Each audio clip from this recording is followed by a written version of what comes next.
Greetings from the black holes of South Dakota, United States of Advertising. Stan Gibilisco here. Just a little thought for the evening. Under the moonlit skies of Lead, South Dakota, L-E-A-D. Check it out. A friend of mine called it a poo-poo pit, although in somewhat less civil terms, I beg to differ. But here's my take right now and the purpose of doing this video. I am concerned, because the house next door is for sale, that the people who buy that house might get a dog, might have a big dog and chain it up, put it in a kennel or something in a little confined chamber right outside my bedroom window. And of course that dog will bark. Why would a dog bark if you chain it up and put it in a confined little space like that? Duh, I have no clue. But if that does happen, I have contingency plans. But besides the barking itself and the noise itself, there's something else that would bother me more. And I would go to this neighbor and I would say, look, let's fence our yards in. I'll share the cost with you. Let's fence our yards in together. And then let that dog run around both our yards. Because I like dogs, you know what I'm saying? I don't know whether the neighbor would go for that or not. I'd love to have a dog around. Especially if it's not mine and I don't have to take care of it myself. And if I don't have to answer for it, But, give it the freedom of my yard. That's great. Let it have a little room to run around. Then it probably won't bark so much. But here's the big deal. The big deal. I might actually opt for going out and finally getting a dog of my own and going out and getting, one of those properties in Montana that's still for sale, or Wyoming that's still for sale. Has plenty of space on it. Little cabin. Cheap little cabin, big land, small house, big dog. And I'd let that dog run free as much as I possibly could. And as a matter of fact, I think in New Mexico, the rule is that if you don't want a dog in your yard, fence your yard and keep the dog out, rather than having rules that where you gotta fence him in. I mean, it's a dog's life down there in New Mexico. I have that same friend who called my hometown here a poo-poo pit. Loves Santa Fe, and I've been through there. It's a great place. There's some properties down there, too. Not sure about the tax structure down there, though. But here's my friend, my best friend.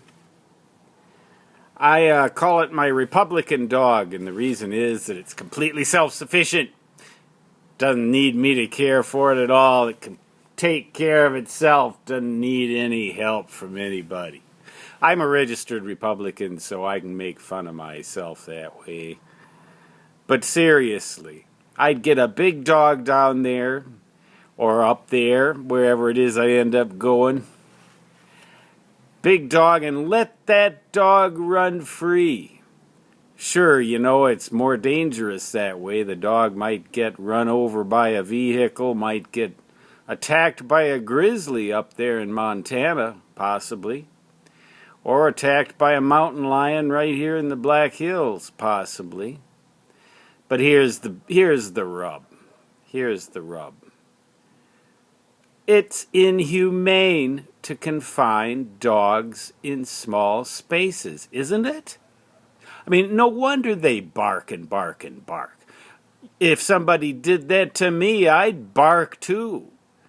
I mean, it's just common sense, right? I really don't know what to tell you here.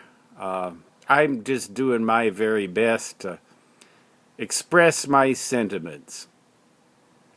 I set the bar high when it comes to being humane to animals.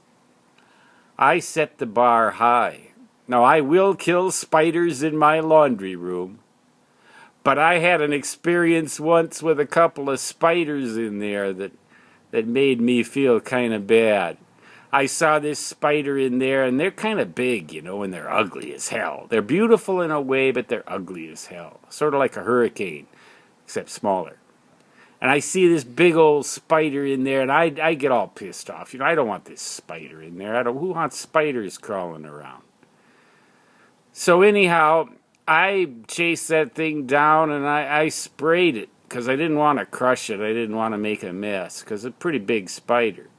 Sprayed it with this Raid, and these spiders here in the Black Hills of Dakota Territory are pretty tough. You got to spray them pretty good. So this thing goes running down across the floor, and another spider comes out, and the two spiders get together, and the spider that I haven't sprayed helps the other spider into a corner, and I spray them both.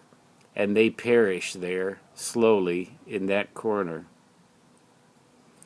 Now I'm thinking, these things are ugly, They're ugly. And I don't like them much. But who is the monster here?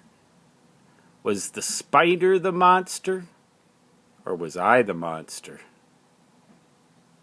You tell me. I felt bad. I damn near cried. So how in the world could I... Now, this Republican dog, yeah, I'll put it in a kennel, all right. But with freedom comes danger. With freedom comes danger. Let the dog be free, and let the dog be exposed to the danger, and let the dog live the way creatures under the sun are meant to live. Stan Gibilisco signing off. Until next time, so long.